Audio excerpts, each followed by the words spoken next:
All I need is you, baby, baby. Hey guys, what's up? Welcome back to my channel. It is Drew here from Lone Fox, and I look very tan, and that is because I got a spray tan yesterday, and they gave me 4 different options for colors, and they're like, which one do you want? Do you want like a 2 or 3? And I was like, I'll do a 2. And then I was thinking about it, I was like, you know what? I have not gotten a spray tan in like a year, like let's just go for the 3 and see what happens. And I think I got a little too tan. It'll fade in the next couple of days, so I think next time I'm gonna get a 2. But besides the point, today I have some really amazing, super fun and easy DIY projects for you guys. These are honestly great like decor or personal DIY items, but they're also literally geared perfectly for Valentine's Day. So if you need to make anything for a loved one, a friend, your children, your parents, your teachers, your friend group, whoever it might be, these are such great, super affordable, easy DIY projects, and I wanted to make them, of course, very, very affordable. That way anyone can create them, and they're also great to create like in mass form. So if you wanted to make a lot at once, you can give them out to like all of your friends or all your boyfriends if you have multiple, because people do these days. Or all your husbands, all your wives, whatever it might be. I'm just kidding. Hopefully that's not a thing. But besides the point, today's projects are super easy, very cute and fun. Give this video a thumbs up if you enjoy. And also, thank you guys so much for all of the love and support on my last video. That IKEA like storage hutch that I created, you guys were obsessed with it. I have never seen such like engagement on a video before, and I just want to thank you all. So if you have not seen that video, check it out. I'll put it in the card up there for you guys. And let's all send positivity in the comments below, because we all have 14 days to find a Valentine. If none of us have a Valentine, we still have 14 days, guys. So I've never had one in my life. You never know what can happen in 14 days though. So yeah, let's get into today's projects.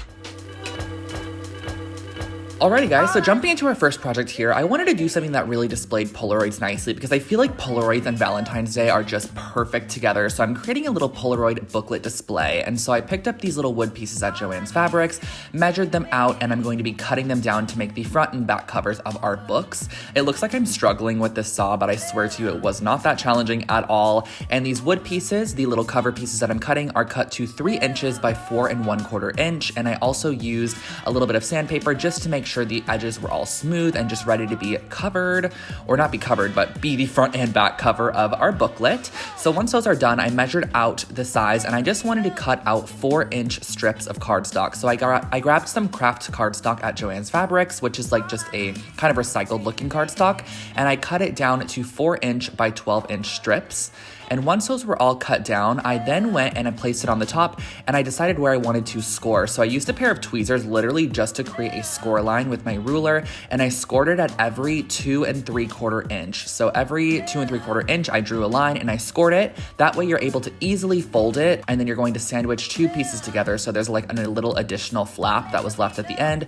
Glue them together. I'm using Fabri-Tac adhesive, and then you're gonna glue it to the front and back covers just to create an accordion. I feel like this is kind of more of a self-explanatory, if you see what I'm doing, you're gonna understand it process, but I'll make sure to put all the measurements on the screen for you so it's very understandable. So this is what you're gonna end up with, and I have this scrap piece of leather that I've had in my collection for so long, I've never even used it. So I cut out a small little 1/2-inch strip of that, and I'm using one of these little posts. They're like screw posts, and I'm just punching a hole through, screwing the screw post on, and you can find these in the leather section at Joann's Fabrics. And then I'm going to be punching a hole, and we're just going to be creating a closure for this book. So when you're able to kind of link it around, you're able to clasp it on the front, which is really nice. And then I just wanted to glue this down to the back cover, that way it stays stuck on there. So I used my Fabri-Tac adhesive again and glued it down, and here you go. So you're able to just simply fasten that shut. And then on the inside, you're able to display your Polaroids, and you can actually put them towards the top if you wanted to. I put mine in the middle, but if you put them more towards the top, you can put like a date underneath, or like a little memo or blurb, whatever you wanted to add. And I really think anyone would love to receive this, because it's kind of like a classy take on Polaroids.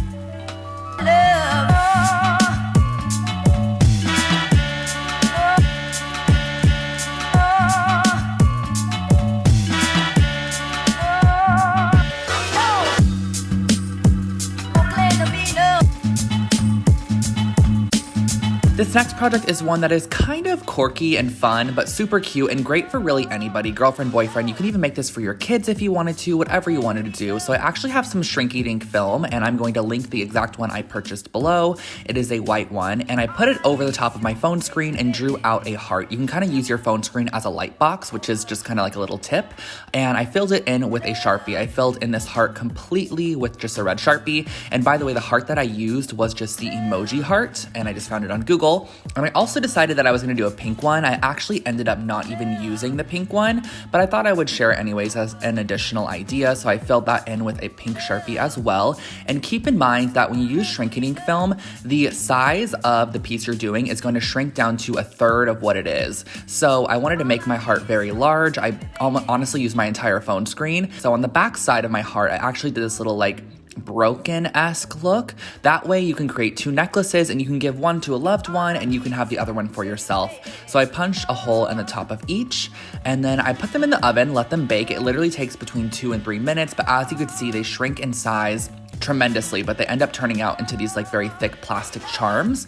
And then next what I did was use some of this liquid gold paint because I wanted to make these almost look like enamel charms. So I went around the edge of this with the gold paint because the edge was originally white. So I went around with the gold because we're going to be using some gold hardware.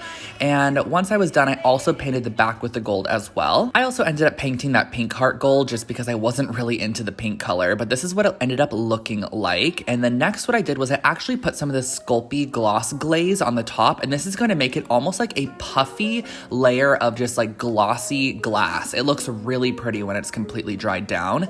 And the last step is just to create the necklaces. So I picked up some basic gold jewelry supplies at Joann's Fabrics, super affordable. I think they always have sales on these as well. And I basically cut down 18-inch pieces of chain, opened up a jump ring, looped a clasp on the end of the chain, and then I also added a ring on the opposite side. That way the little clasp had an area to clasp to. So this was our finished off necklace. And to finish off this necklace, you just need to open up a jump ring, slip your new little charm on there, and then put it on the necklace. And that finishes off your little cute enamel charm necklace. I love the way this turned out, and I think it's just a great, simple, and affordable gift for anybody.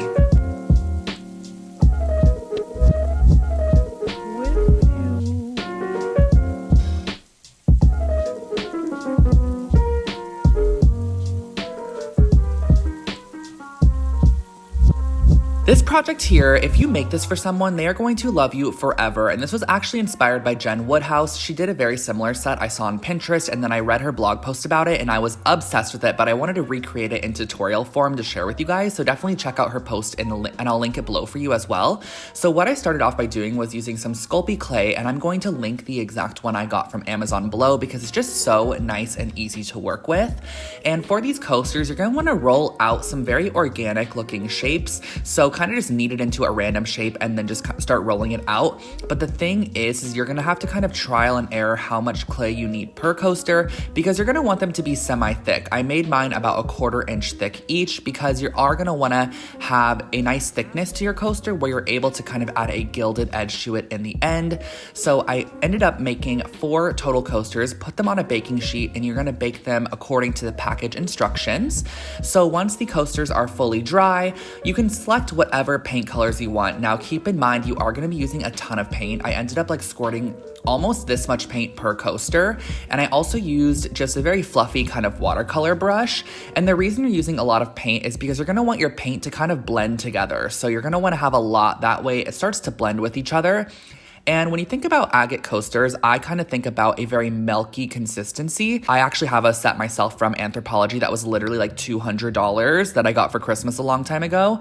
But when I look at it, the actual rock inside is kind of milky and crystallized. So I wanted to create a very similar aesthetic. So you're gonna create rings of color. And then once you have created those rings of color, add a little bit of water to it and kind of just start blending those colors, because once it starts to create that very milky appearance, that's when it looks the most like agate.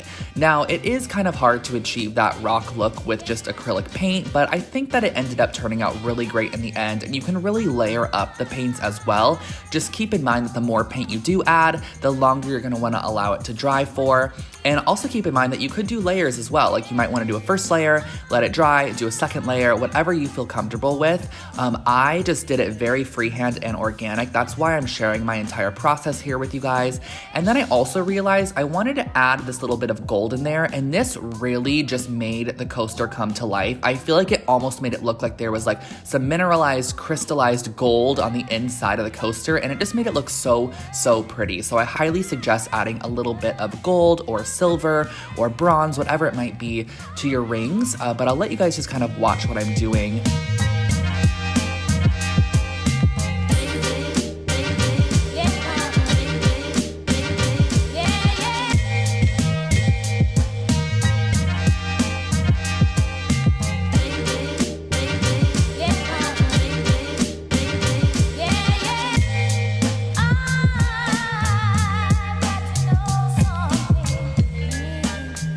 As you can see, I added a little bit more darkness on the end here because you're never gonna want your coasters to look too symmetrical. It's always great to have kind of like an organic look to them. And this last one here honestly turned out to be one of the best ones, I think. I think I got better as time went on. So if you wanna practice on paper first, feel free to do so. Then let that paint dry overnight. And then what you're gonna do that really just finishes off these coasters is use your gilded paint, which I'll link this one below as well. It's from Craftsmart. I get it at Michael's, and you can actually go ahead and just paint the edges of your coaster, which is why we want it to have kind of that thick 1/4 inch clay look to it. And lastly, you're gonna add some of that Sculpey Gloss glaze as well. I added way too much for this first one. I really thought it was gonna be super thick and kind of very spreadable, but I ended up just pulling it off of that coaster and using it on all 4 coasters. So just give it a nice coat of this glaze because that's also gonna make it waterproof and great for your beverages and drinks. And that finishes off this coaster set. How amazing did these look? Much to me.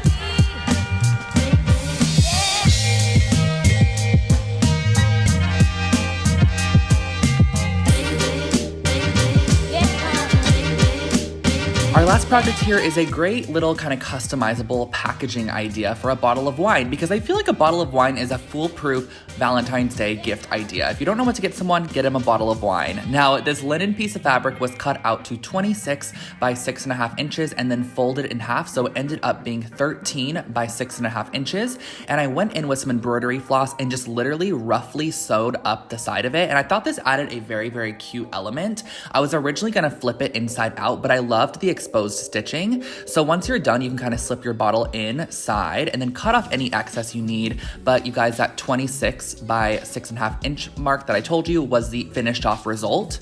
So I definitely suggest cutting your linen out to that size and then folding it. But next what I did was I just added a couple of embroidered hearts. Now you guys have seen me embroider on my channel a trillion times, so I'm not gonna go into too much depth about this, but I added on 3 little red embroidered hearts just to kind of add a cutesy Valentine's element to this. You can leave it just the plain wine bag if you wanted to, or even stamp on some hearts if you wanted to, whatever you want to do. But look how great this looks in the end. So you can slip your wine bottle in, and I used a tiny piece of leftover paper from that Polaroid project I did earlier, and I wrote "to Bay" on it because this is for Bay. And then I pulled off a little bit of like some twine, and all you have to do to finish this off is just wrap your little tag on the top, tie a bow, and that finishes off your little wine wrapper. How freaking adorable is this? And it's customizable too, so it's perfect.